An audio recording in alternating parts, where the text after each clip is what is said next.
Hello dear friend, here I am Vijay Raj. I welcome you all on this beautiful channel Whole Masti Hatch. I appreciate each one of you who has been connected with this beautiful channel Whole Masti Hatch. In today video we will talk about तब start करते अपने video को। आज हम इसमें समझेंगे अपवर्तनांक के बारे में, जिसे इंग्लिश में हम लोग रिफ्रैक्टिव इंडेक्स के नाम से जानते हैं। लेकिन इस अपवर्तनांक को समझने से पहले हमने पिछले वीडियो में आपको बताया था कि प्रकाश का अपवर्तन क्या होता है। एक बार समझते हैं कि प्रकाश का अपवर्तन हमें बताता क्या है, क्योंकि कहीं ना कहीं जो टॉपिक आज हम पढ़ने वाले हैं अपवर्तनांक, ये जो टॉपिक है ना, ये प्रकाश के अपवर्तन से लिंक है। तो अगर ये समझ में आ जाएगा तो इसका जो 50% कॉन्सेप्ट है ऑटोमेटिकली समझ में आ जाएगा। तो समझते हैं कि प्रकाश का अपवर्तन क्या बताता था।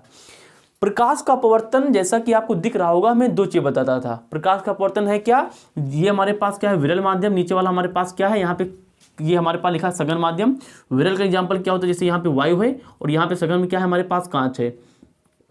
तो जैसे कोई भी प्रकाश विरल से सघन में जाती थी तो वो सीधा ना जाके थोड़ा सा बेंड हो जाती थी, वो नॉर्मल की तरफ चली जाती थी, अभिलंब की ओर चली जाती थी। हमने सारी बातें पिछली वीडियो में बताई हैं। अगर आपको फुल कॉन्सेप्ट के थ्रू समझना है कि ये प्रकाश का अपवर्तन क्या होता है तो इसी वीडियो के डिस्क्रिप्शन बॉक्स में उसकी लिंक दी गई है, वहां जाके आप विजिट कर सकते हैं और प्रकाश के अपवर्तन का फुल कॉन्सेप्ट समझ सकते हैं कि प्रकाश का अपवर्तन होता है तो क्यों होता है, ये हुआ तो क्यों हुआ, तो ये हमारे लाइफ में इसका क्या महत्व है। ये सारी बातें हमने पिछले वीडियो में बात की है, आप इसको विजिट कर सकते हैं। आज हमें थोड़ा सा समझना है कि प्रकाश का अपवर्तन होता क्या है। तो देखो इधर, प्रकाश के अपवर्तन से हमें दो चीजें पता चलती है। क्या, पहली चीज तो यहाँ पे लिखी है प्रकाश की चाल कम या ज्यादा।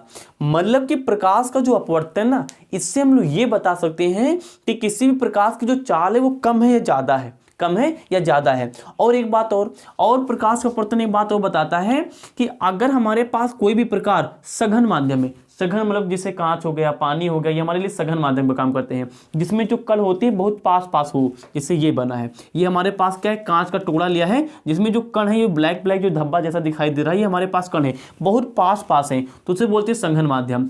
तो सघन माध्यम में क्या होता, बहुत कम होता है किसका, क्या, प्रकाश की चाल। और विरल माध्यम ऊपर दिखाई दे रहा, ये हमारे पास वायु के हमारे पास क्या है, थोड़ा सा हमने भाग लिया है जिसमें बहुत दूर दूर कण है। तो जाहिर सी बात, इससे प्रकाश निकलेगा तो बहुत जल्दी निकल जाएगा क्योंकि कण बहुत कम है। तो विरल में क्या होता है, प्रकाश की चाल ज्यादा होती है। तो प्रकाश का अपवर्तन में दो चीज बताने में कामयाबी इसने पाई, क्या कि प्रकाश की चाल कम या ज्यादा है। अगर सघन में प्रकाश की चाल मतलब कि प्रकाश चल रही तो वो ज्यादा कम होगा, और अगर प्रकाश की चाल विरल में जा रही तो क्या होगा, ज्यादा होगा। और दूसरी बात, प्रकाश का अपवर्तन हमें यह बताता है कि प्रकाश विचलन भी करती है, प्रकाश विचलन भी करती है। सही दिख रहा है कि यहाँ पे वायु था, यहाँ पे क्या था, कांच था। तो जैसे उन्हें वायु से प्रकाश कण डाला तो सीधा जाना चाहिए था, लेकिन कांच के रख देने के कारण ये क्या होगी, विचलित हो गई, थोड़ा सा इधर, ये हमारे पास अभिलंब है, अभिलंब की ओर चली गई। तो प्रकाश विचलन भी करता है। ये दो बातें प्रकाश का अपवर्तन बताता है। लेकिन कमी क्या रह गई प्रकाश के अपवर्तन में, कमी ये रह गई कि इसने ये बात तो बता दी कि प्रकाश की चाल कम या ज्यादा होता है, लेकिन इन्हें इस अपवर्तन ने ये बात तो बताई नहीं कि कितना कम या ज्यादा। ध्यान दो वर्ड पे, कितना कम या ज्यादा, मतलब कि ये क्वेश्चन मार्क को इसने फुलफिल कर ही नहीं पाया, इस क्वेश्चन का आंसर दे ही नहीं पाया कि प्रकाश की चाल कम ज्यादा होगी, सही बात है, लेकिन कितना कम ज्यादा होगा, मतलब कि कितना, मतलब कि एक संख्या नहीं बता पाए कि 5 गुना कम ज्यादा होगा, 7 गुना कम ज्यादा होगा, 8 गुना कम ज्यादा होगा, 8.9 गुना कम ज्यादा होगा। मतलब कि उन्होंने एक संख्या नहीं बता पाई कि जब प्रकाश कण किसी माध्यम में जाएगी तो जब उसका विचलन होता है तो उसमें क्या होता है, प्रकाश की चाल बदलती है। तो ये जो प्रकाश की चाल बदलती है ये कितना बदलती है, केवल प्रकाश का अपवर्तन हमें ये बता पाया कि प्रकाश की चाल बदलेगी, माध्यम चेंज होगा तो, लेकिन उन्होंने ये नहीं बता पाया कि कितना बदलेगा। अब ये जो कितना का वर्ड है ना, ये कितना, इस कितना का आंसर कौन देगा, यही बताएगा कि जब कोई प्रकाश कण किसी एक माध्यम से दूसरे माध्यम में जाती है ना तो उसने कितना विचलन दिखाया, उसकी प्रकाश के चाल में कितना अंतर मतलब कि हो गया, एक संख्या को लेते हुए, मतलब कि संख्या मान के हिसाब से बताएगी। ये नहीं कि थ्योरी में बोल दिया कि प्रकाश एक माध्यम दूसरे माध्यम में जाएगी तो विचलन करेगी, नहीं, या फिर एक माध्यम से दूसरे माध्यम में जाएगी प्रकाश की चाल कम पड़ जाएगी, नहीं। ये पूरा कॉन्सेप्ट के साथ बताया। क्या बताया कि अगर प्रकाश एक माध्यम से दूसरे माध्यम में जाती है तो कितना वो विचलन करेगी, कितनी उसके प्रकाश की चाल में कम या ज्यादा होगा, मतलब कितने के ये जो कितना वर्ड था ना उसको ये अपवर्तनांक ने फुलफिल कर दिया। तो ये होता है हमारे पास क्या, अपवर्तनांक। तो कोई पूछ लिया अपवर्तनांक क्या है, तो क्या बताओगे? अपवर्तनांक हमें ये बताता है कि जब कोई प्रकाश किरण किसी एक माध्यम से होती हुई दूसरे माध्यम में जाती है तो दूसरे माध्यम में पहले माध्यम के सापेक्ष में इसका कितना गुना, मतलब कि प्रकाश की चाल कम हो गई या फिर ज्यादा हो गई, मतलब कि इसने कितना का आंसर दे लिया, तो इसे बोलते हैं अपवर्तनांक। आई होप आपको अपवर्तनांक समझ में आ गया होगा। अब समझते हैं कि इस अपवर्तनांक ने इतनी बड़ी जिम्मेदारी कैसे ले ली, इसके अंदर ऐसी क्या खासियत है कि ये बता पाया कि जब प्रकाश कण एक माध्यम से दूसरे माध्यम में जाती है तो वो कितना गुना विचलित होती है या कितना गुना उसका प्रकाश का चाल कम या ज्यादा हो गया। कैसे, किस फॉर्मूला का, किस सूत्र का, किस नियम को लेते हुए अपवर्तनांक ये बात बता पाता है। देखते हैं इस कितना का आंसर निकालते हैं अपवर्तनांक से। चलो कहानी को शुरू करते हैं। हमने क्या बताया? हमने कहा कि हमें केवल पढ़ना नहीं है, हमें नॉलेजेबल बनना है, नॉलेज को गेन करना है। नॉलेज आता है कॉन्सेप्ट से, तो कॉन्सेप्ट आप लोग समझ चुके होंगे कि प्रकाश का अपवर्तन तथा अपवर्तनांक में अंतर क्या है।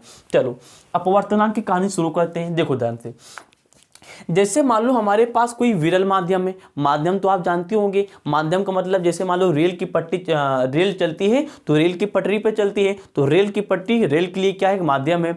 जैसे लिखने का काम हम लोग क्या करते हैं? इस व्हाइट बोर्ड पर इस मार्कर से करते हैं, तो मार्कर क्या है?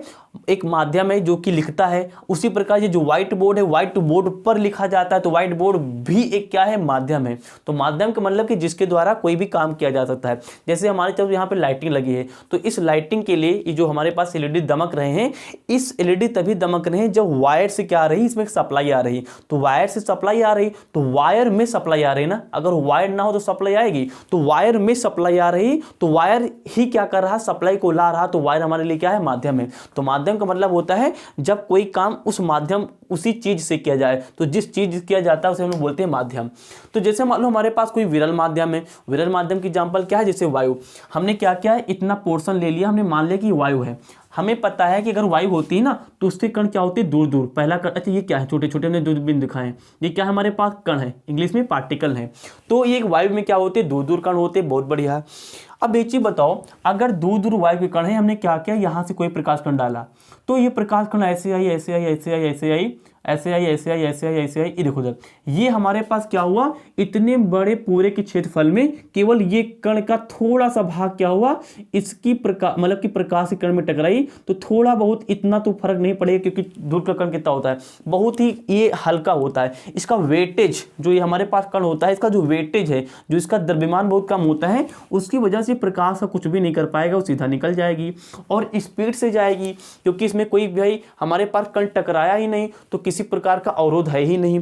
जैसे मान लो किसी बड़े फंक्शन में गए, या फिर हम अपने घर में या अपने गांव में सड़कों पे घूम रहे हैं, तो ये चीज़ बताओ, फंक्शन में जब हम लोग जाते हैं तो कितनी भीड़ होती है? तो फंक्शन में जाएंगे तो थोड़ा सा रुक रुक के जाएंगे क्योंकि भीड़ ज़्यादा है, क्योंकि जो फंक्शन में जो गेस्ट आए हैं उनकी संख्या ज़्यादा होती है। तो जो गेस्ट होते हैं हमारे लिए कण का काम करते हैं। तो जैसे हम आगे बढ़ेंगे तो एक गेस्ट मिलेगा, दूसरा गेस्ट मिलेगा, तीसरा गेस्ट मिलेगा। तो जैसे गेस्ट के एक द्वार से दूसरे द्वार तक जाना है तो काफ़ी गेस्ट को क्या करना पड़ेगा? सामना करना पड़ेगा, तब हम लोग दूसरे गेट पर निकल पाएंगे। मतलब कि स्पीड तो कम हो जाएगी क्योंकि क्रॉस करके जाना पड़ेगा। लेकिन ये बताओ, उसी गेस्ट हाउस में जहां पे पार्टी हो रही थी, मान लो अब पार्टी नहीं हो रही है, अब बढ़िया सुनसान है। अब हमने कहा कि फर्स्ट गेट से जाना, सेकंड से निकलना है। अब बताओ क्या तुम भी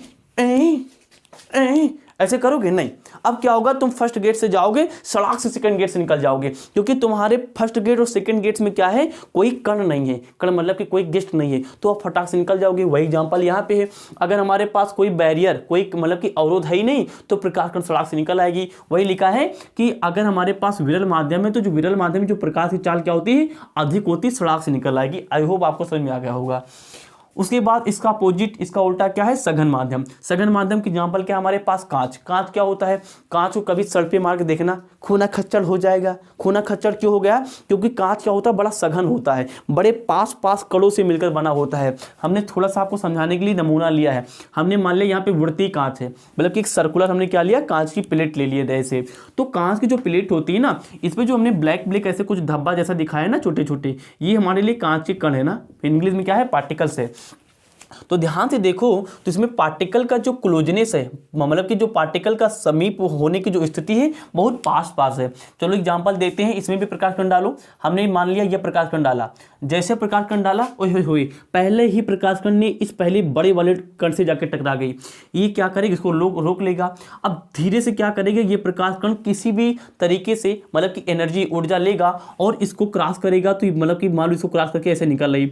उसके बाद आगे ये फिर से बड़ा कण मिल गया, फिर से इसकी स्पीड रुक गई। उसके बाद फिर किसी भी तरीके से इसको क्रॉस करेगा, उसके बाद फिर आगे निकला, ये फिर से मिल गया, फिर से स्पीड कम पड़ी, फिर इसको भी क्रॉस करने में एनर्जी ले जाएगा। उसके बाद यहाँ पाया, फिर यहाँ से फिर इसकी एनर्जी कम पड़ेगी क्योंकि फिर रुक गया। उसके बाद बेचारा यहाँ से फिर स्वतंत्र हो पाएगा, लेकिन जैसे ही स्वतंत्र होगा तो ये इसी रास्ते से नहीं निकलेगा, थोड़ा सा विचलन हो जाएगा, थोड़ा सा विचलन हो जाएगा, मतलब कुछ ऐसा दिखाई देगा। क्योंकि हमें पता है, पिछले वीडियो में बताया था कि कांच क्या हमारे लिए सघन माध्यम है, बाहर क्या है विरल माध्यम है। तो अगर कांच इस सघन माध्यम से विरल माध्यम में जाएगी तो मान लो यहाँ पे हमने एक सीधी लाइन, एक काल्पनिक रेखा खींच ली, तो वह अभिलंब से दूर भाग जाएगी। देखो दूर भाग गया, तो विचलन आ गया नहीं आ गया। तो इस ये विचलन क्यों आया, क्योंकि प्रकाश की चाल कम हो गई, क्योंकि कणों से टकराकर जाना पड़ रहा है ना। तो जब कणों से टकराकर जाना पड़ रहा है, इसका मतलब कि प्रकाश की चाल कम हो जाएगी। अच्छा, बहुत बढ़िया। अब ध्यान से सुनो जो बात बोलने जा रहे हैं। अब जो सघन माध्यम में प्रकाश की चाल कम हो गई ना, इस सघन माध्यम में प्रकाश की जो चाल कम हो गई है, इससे हम लोग एक शब्द से समझेंगे जिसे बोलते हैं प्रकाशीय सघन। क्या बोलते हैं, प्रकाशीय सघन। मतलब कि प्रकाश जो हमारे पास ये मान लो कांच था, तो इसमें प्रकाश कण डाला तो इसकी चाल कम हो गई। तो ये जो चाल कम हुई ना, कितना गुना कम हुई, कितना गुना मतलब कि ज्यादा या कम, कम ही होगा क्योंकि सघन है। तो ये जो कम हो गया ना, इसे हम लोग बोलते हैं प्रकाशीय सघन। इंग्लिश में बोलते हैं ऑप्टिकली डेंसिटी। क्या बोलते हैं, ऑप्टिकली डेंसिटी, या ऑप्टिकली डेंस बोल दो, हमने डेंसिटी लिख लिया, कोई दिक्कत नहीं, इंग्लिश से हमने लिख लिया। अच्छा, अब ये प्रकाश की सघन हमें ये बताता है कि कोई चीज कितना सघन है। लेकिन एक चीज बताओ, इसने ये बात तो बोल दी कि ये कितना सघन है, लेकिन अब इसको तो मापना पड़ेगा, क्योंकि इसने सघन बताया ना, तो इसको किसी न किसी से नापना पड़ेगा। तो ये मापा जाता है, ये किससे मापा जाता है, ये मापा जाता है भैया किससे, अपवर्तनांक से। यहां से अपवर्तनांक की कहानी चालू हो गई। तो ध्यान से देखो, तो अपवर्तनांक क्या बताता है, अपवर्तनांक बताता है प्रकाशीय सघन के बारे में, और प्रकाशीय सघन बताता है कि कोई भी माध्यम कितना सघन है, क्योंकि जब उससे प्रकाश किरण जाएगी तो वो प्रकाशीय चाल को क्या करेगा, प्रभावित करेगा। तो कहने का मतलब अपवर्तनांक प्रकाशीय सघन के बारे में बताता है। बहुत बढ़िया, मतलब कि यहां तक पहुंच गए। अच्छा, अभी जो अपवर्तनांक है ना, इसको हम लोग निरूपित करने के लिए, निर्देशित करने के लिए दो छोटे छोटे शब्द का प्रयोग करते हैं। किसी किसी किताब में से हम लोग म्यू से दिखाते हैं, यू का इधर भी डंडी खींचो इधर भी डंडी खींचो, जो एक निर्देश बचता है इसे हम लोग म्यू बोलते हैं। और कुछ किताबों में से हम स्मॉल एन से दिखाते हैं, तो इसे बोलते हैं अपवर्तनांक। क्या बोलते हैं, इसे बोलते हैं अपवर्तनांक। वेरी गुड, आपको इतनी बात समझ में आ गई होगी। ओके, अब दूसरी स्लाइड में हम देखते हैं कि अपवर्तनांक होता क्या, या किसी भी माध्यम के लिए अपवर्तनांक कैसे निकाला जाता है। तो अब अपवर्तनांक के बारे में थोड़ी बातें हम आगे और देखते हैं। हमने यहाँ पे एक फिगर बना रखा आपके समझाने के लिए। हमारे पास ऊपर हमने मान लिया ये वाली जो छोटी छोटी बूंदें हमारे पास दिखा दे रही हैं, ये हमने मान लिया कि ऊपर वाला ये हमारे पास वायु है, और नीचे जो हमने डबल ये इन्वर्टेड कामा जैसा कुछ दिखाया है, इसको हमने मान लिया ये क्या, कांच है। ये दोनों बातें हमने मान लिया, ठीक है। तो ये जो ऊपर वाला वायु है हमने मान लिया कि माध्यम नंबर 1 है। ये ऊपर वाला, इस जो हमने यहाँ पे एक क्षैतिज रेखा खींची है, इसके ऊपर वाला हमने मान लिया कि माध्यम ए है, और इसके नीचे वाला जिसे हम कांच बोल रहे हैं, हमने मान लिया कि ये माध्यम नंबर 2 है। बहुत बढ़िया। हमने मान लिया कि जो माध्यम 1 है, मतलब कि ऊपर वाला, इसका जो अपवर्तनांक है वो कितना है, μ1 है। और इसमें जो ये हमारे पास प्रकाश की किरण आ रही है ना, ये प्रकाश की किरण है ना, तो हमने मान लिया कि इसके जो प्रकाश की किरण की जो चाल है वो कितनी v1 है, मान लिया। नीचे वाला ये हमारे लिए क्या है, कांच है, और कांच को मान लेते हैं कि माध्यम नंबर 2 है। और माध्यम नंबर 2 के लिए मान लेते हैं कि ये हमारे लिए अपवर्तनांक कितना है, μ2 है, और इसमें जो प्रकाश की चाल कितनी है, v2 है। बहुत बढ़िया, इतनी बात आपको समझ में आ गई होगी। बहुत बढ़िया। अब ध्यान से समझो, इसी कहानी को इधर लिखते हैं, इधर थोड़ा समझते इसके बारे में। अपवर्तनांक क्या बताता है, अपवर्तनांक हमें ये बताता है कोई माध्यम कितना सघन है, और कोई माध्यम कितना सघन ये किसके माध्यम से हम लोग मेजरमेंट कर सकते हैं, वो प्रकाशीय सघन से मेजरमेंट करते हैं। एक चीज बताओ, अगर कोई माध्यम सघन होगा तो उसमें प्रकाश की चाल क्या होगी, कम होगी। भाई प्रकाश मतलब कि जो माध्यम वो सघन है, मतलब कि माध्यम के जो कण है काफी पास पास है, तो प्रकाश कण आएगी आएगी यहाँ टकरा गई, यहाँ रुकी, थोड़ा सा स्पीड कम हुई, आगे के यहाँ कण मिला यहाँ रुकी, आगे के यहाँ कण मिला यहाँ रुकी, तो क्या होगी जैसे जैसे आगे मिलेगी, तो अगर हमारे पास माध्यम क्या है सघन है, तो सघन माध्यम का मतलब होता है कणों का बहुत पास पास होना, तो आगे बढ़ी यहाँ रुकी, आगे बढ़ी यहाँ रुकी, आगे बढ़ी यहाँ रुकी, तो उसमें क्या होगा प्रकाश की चाल कम पड़ जाएगी। बहुत ही ऑब्वियस बात है, मतलब कि अगर हमारे पास प्रकाशीय जो सघन है ये बढ़ता है तो प्रकाश की चाल क्या हो जाएगी, घट जाएगी। ये हमारे पास जगह नहीं थी, अगर आप लिखना तो इसको कैसे लिखोगे, प्रकाशीय सघन और ये समानुपाती निशान यहाँ पे लगाना, उसके आगे लिखना 1/, प्रकाश की चाल। हमारे पास जगह नहीं थी, ये बात इसके आगे लिखी, ठीक है ना। अच्छा, तो कहने का मतलब कि प्रकाश की चाल अगर घट रही है इसका मतलब कि प्रकाशीय सघन ज्यादा है, मतलब कि माध्यम ज्यादा सघन है। अच्छा, इस प्रकाशीय सघन को क्या बोलते हैं, अपवर्तनांक बोलते हैं। तो क्या जहाँ पे प्रकाशीय सघन वहां पे अपवर्तनांक लिख ले, हमने प्रकाशीय सघन के स्थान पे क्या लिख लिया, अपवर्तनांक लिख लिया। भाई ये म्यू किसको दिखाते हैं, म्यू तो ही हमें अपवर्तनांक के बारे में बताता है, तो यही हमारा तो अपवर्तनांक हो गया। हमने वहां पे ये लिख लिया, समानुपाती लगा तो समानुपाती लगा दिया, ऊपर 1 लिखा तो हमने 1 लिख दिया। नीचे थी प्रकाश की चाल, याद रखना प्रकाश की चाल को हम लोग स्मॉल v से दिखाएंगे, हमने स्मॉल v दिखा दिया। इसका मतलब क्या निकला, इसका मतलब ये निकला कि हमने एक फार्मूला बना लिया कि जो म्यू होगा ना, ये म्यू क्या होगा 1/v के बराबर होगा, या समानुपाती बोल सकते हो। मतलब कि जब हमारे पास ये हमारे, अच्छा एक बात याद रखना, जब कोई चीज यहाँ पे हमारे पास ये क्या है, v है, v क्या है, एक राशि है। अगर कोई भी राशि 1/, के नीचे लिखी हो ना, तो हमेशा वो क्या होता है, अगर बराबर पहले या समानुपाती के पहले अगर ये बढ़ेगा तो ये 100% घटेगा। तो एक का मतलब, एक के नीचे का मतलब होता है उल्टा, अगर ये बढ़ेगा तो ये घटेगा, अगर ये घटेगा तो ये बढ़ेगा, इस बात को ध्यान रखना। तो जैसे मान लो हमने म्यू का मान बढ़ाएंगे, म्यू का मान बढ़ाएंगे मतलब कि माध्यम को सघन करेंगे, तो अगर माध्यम को सघन करेंगे वो भी क्या हो जाएगा भाई, कम हो जाएगा, क्योंकि प्रकाश की किरणों को ज्यादा टकराना पड़ेगा कणों से, टकरा कर बाहर निकलेगी, तो स्पीड क्या पड़ जाएगी, कम पड़ जाएगी। बहुत बढ़िया। चलो अब ये हमने निकाल लिया, फार्मूला बना लिया। अब इस फार्मूला से हम लोग क्या करते हैं, इस चित्र के लिए क्या निकालते हैं, अपवर्तनांक निकालते हैं।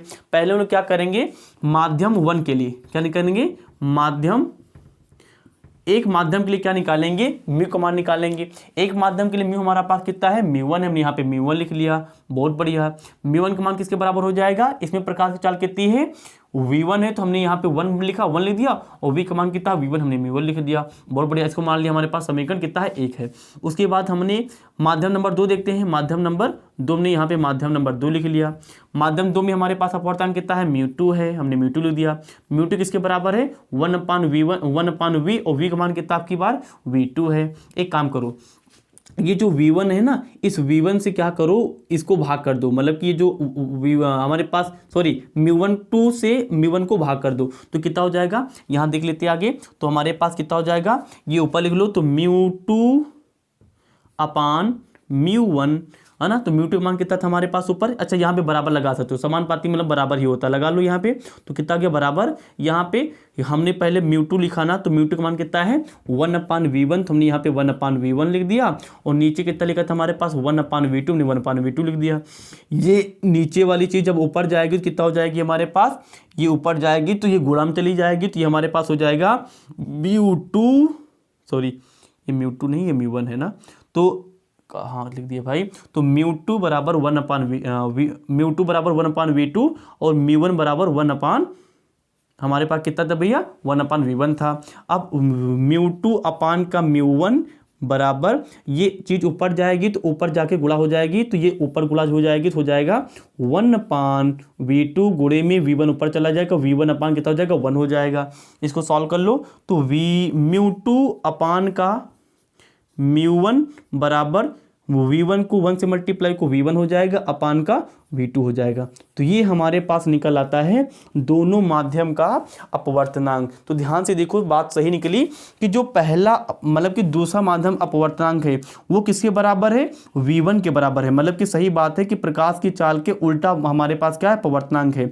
और म्यू1 क्या है हमारे पास, जो दूसरे वाले प्रकाश की चाल है उसके उल्टा काम करा, क्योंकि 1 यहाँ पे 2 है, तो ये क्या करा, उल्टा काम करा। बहुत बढ़िया।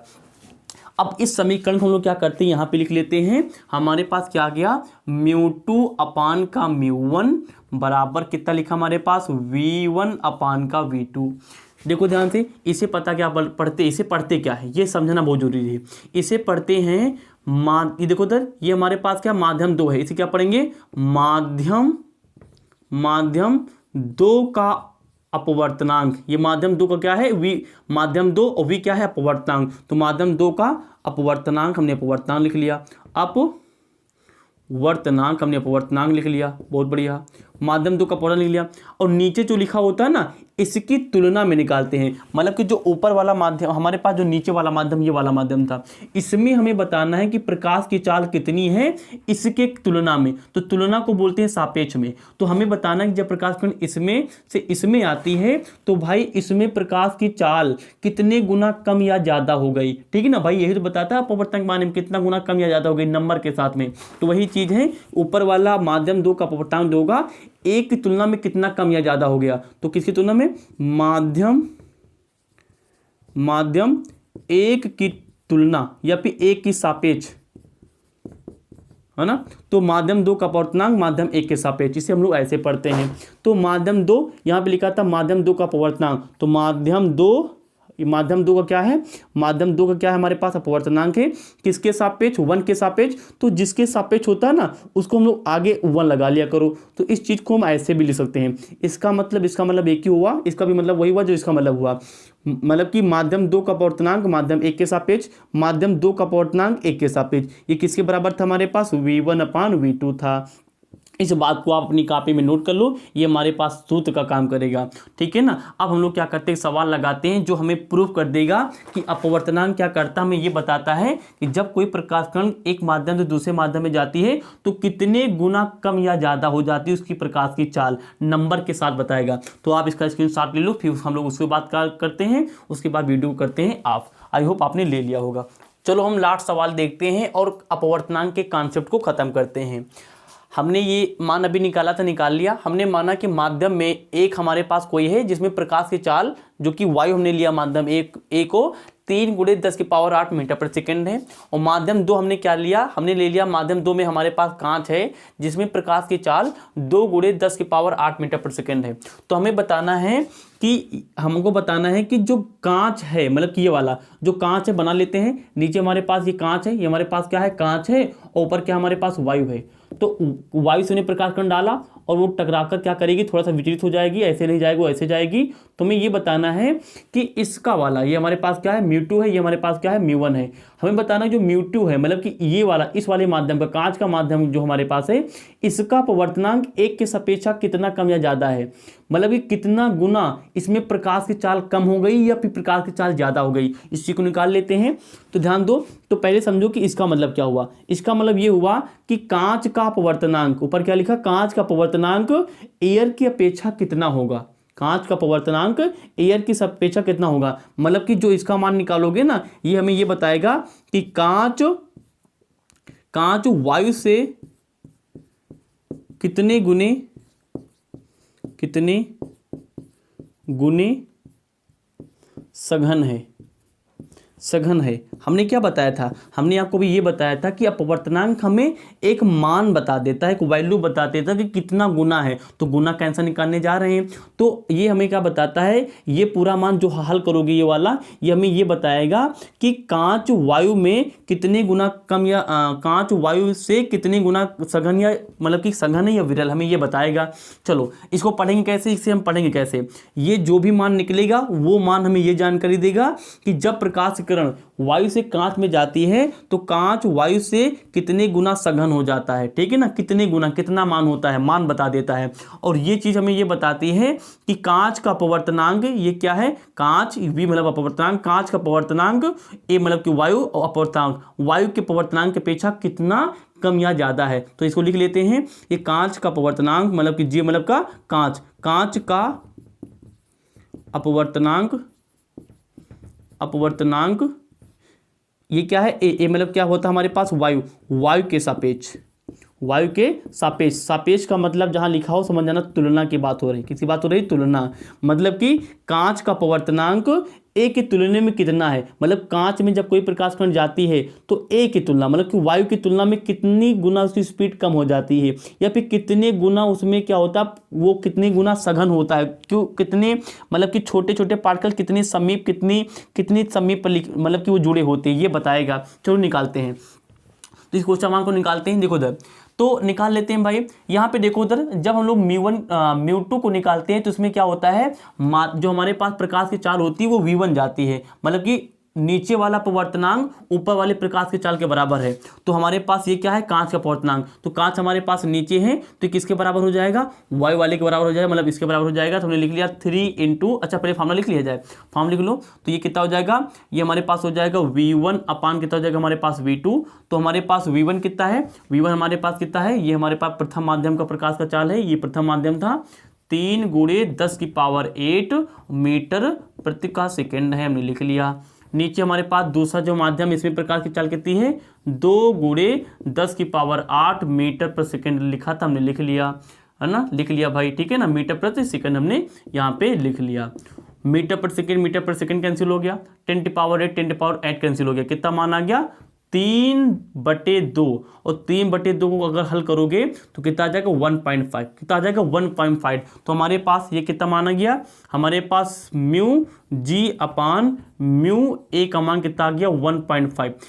अच्छा इसको हम लोग कैसे लिख सकते हैं, इसको हम लिख सकते हैं कि कांच का पवर्तनांक, तो कांच का पवर्तनांक किसके सापेक्ष में, ए के, तो जिसके सापेक्ष में होता है उसे आगे लिखते हैं। तो इस चीज को ऐसे लिख सकते हैं, कांच का पवर्तनांक ए के सापेक्ष में।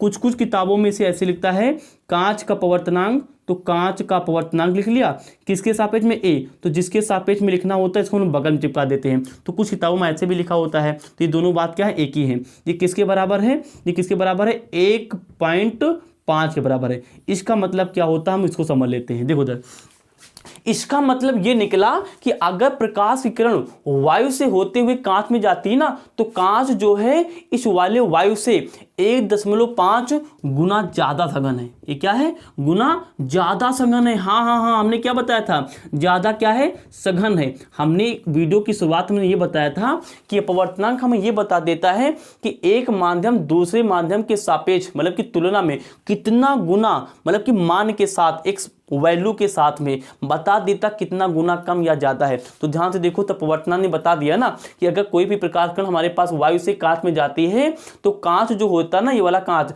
ये कांच जो है इस वाले वायु से 1.5 गुना क्या है, हमारे पास ज्यादा सघन है। मतलब कि या फिर इसे ऐसे भी बोल सकते हो कि इसमें जो हमारे पास प्रकाश की जो चाल है, इसमें अगर वो वायु से, जैसे मान लो हमारे पास वायु है, वायु वाली जो प्रकाश की चाल है अगर वो संघन में आती है ना, तो या फिर बोल सकते हो उसकी जो चाल होती है 1.5 कम पड़ जाएगी, क्योंकि ज्यादा सघन है। तो कोई पूछ ले कि इस वाले माध्यम में मतलब कि कांच में प्रकाश की चाल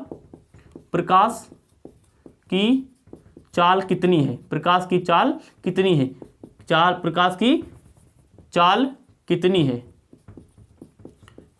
है, तो कैसे बताओगे प्रकाश की चाल कितनी है, तो उसको तुलना करो पहले वाले से। तो पहले वाले की तुलना में कितनी है, 1.5 गुना क्या है, कम हो गई।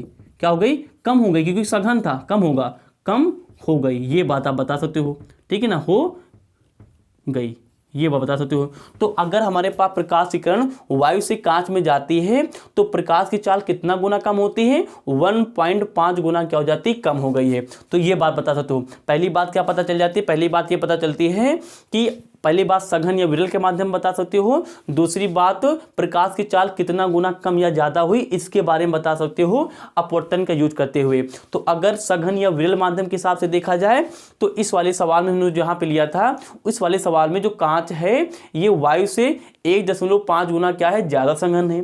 अगर प्रकाश के चाल के हिसाब से देखोगे तो प्रकाश की चाल के हिसाब से प्रकाश की जो चाल है ना, कांच मतलब कि वायु के अपेक्षा में कांच वाले में क्या हो गई, 1.5 गुना क्या हो गई, कम हो गई। तो आई होप आपको अपवर्तनांक समझ में आ गया होगा। हमने आपको पूरा कॉन्सेप्ट समझाने का ट्राई किया कि अपवर्तनांक हम पढ़ें तो क्यों पढ़ें। तो आई होप अपवर्तनांक का सारा कॉन्सेप्ट आपको क्लियर हो गया होगा। अगर ये वीडियो आपको पसंद आया हो, अगर अपवर्तनांक के बारे में ऐसी कोई भी जानकारी जो आपको नहीं पता और हमने भी इस वीडियो में मेंशन नहीं किया, तो अगर आपको पता हो, बाय द वे अगर आपको पता हो तो आप उसे कमेंट बॉक्स में पूछ सकते हैं कि आपने ये क्यों नहीं बताया। हम आपका मतलब कि वो डाउट क्लियर कर देंगे। तो thanks for watching, wish you all the very best. जय हिंद।